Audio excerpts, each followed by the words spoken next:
Welcome to the Soviet Evening News. Today is January 27th, 1945. I am Vlad Borkov. And I am Anastasia Stalin. Thank you for joining us this evening for the 6 o'clock news. Today is the anniversary of the end of the siege of Leningrad. There was a non-aggression pact signed by Germany and the Soviet Union in 1939, which the Germans broke. Leningrad was cut off starting September 8th, 1941. The sieges lasted 900 days until January 27th, 1944.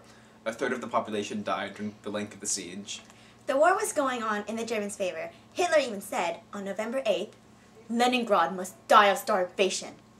And on November 10th, the Soviet counterattack began. Nadia Abramtsov has some information from the German side. I was able to be granted an interview with General Overcam. He talked about German stratagem and preparations for the invasion. The other generals and I wished to wipe out Moscow, but Hitler insisted on a three-pronged frontal assault on the major areas, Leningrad, Moscow, and Odessa. We named this the Marx Plan. It was perfect, except for that blizzard. We had an army of over 3 million men, including some Finnish men. The Marx Plan, also known as Operation Barbarossa, underwent several debates about how the army should be divided and where to go when.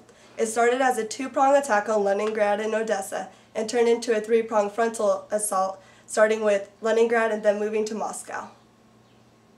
Thank you, Nadia. In the year of 1943, the Germans increased the military bombardments on Leningrad. And then, in the beginning of 1944, the Soviets began their offensive operations. These operations included ending the siege, and on January 27th, this goal was achieved.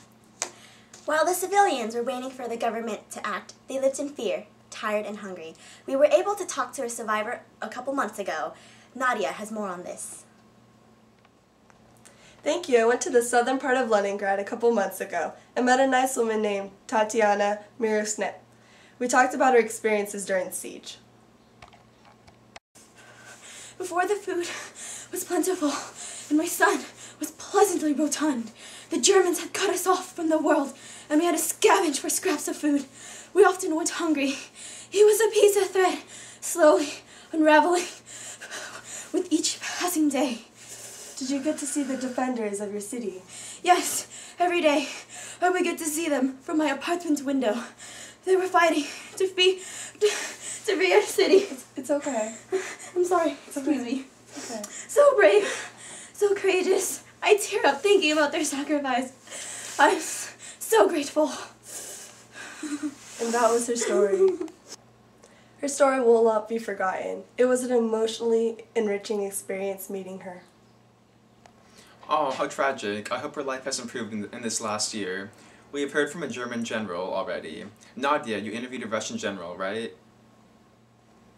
Yes, indeed I did. I managed to interview a Russian general, but I couldn't get any information about Russia's counterattack plans because it was classified information. But I was able to hear from other generals the actions taken to supply Leningrad. The harsh winter added to the suffering of Leningrad's starving citizens, but it helped when Lake Ladoga froze over. It opened a truck route to bring food and fuel over the ice. General Zhukov was placed in charge of the front army to galvanize Leningrad's demoralized defenders. He was a good general. The people of Leningrad were also helped by the Soviet Baltic Fleet Navy aviation. That is all I am allowed to say. General Zhukov was such a great general that the Nazis abandoned their plan to storm the city and decided to starve it. That's a cheap strategy, don't you think so, Vlad? Oh well, I'm glad the siege is over now. Me too. Thank you for watching. I hope this was an insightful presentation on the anniversary of a historic day.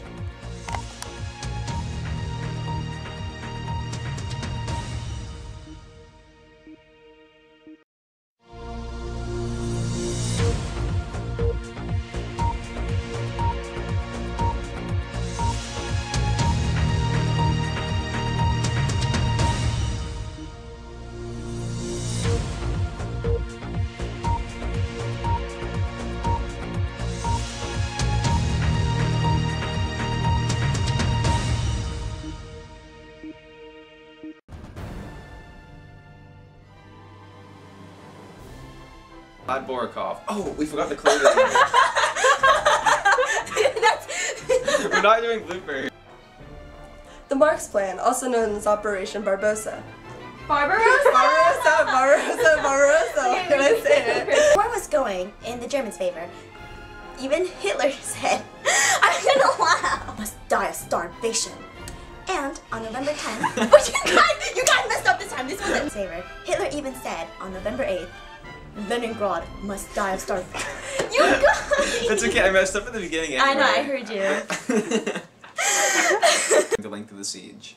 The war was going in the Germans' favor. Hitler even said on November 8th, Leningrad must die of... We didn't practice not laughing. Okay. Soviet Union in 1939, which the Germans broke. Lenin...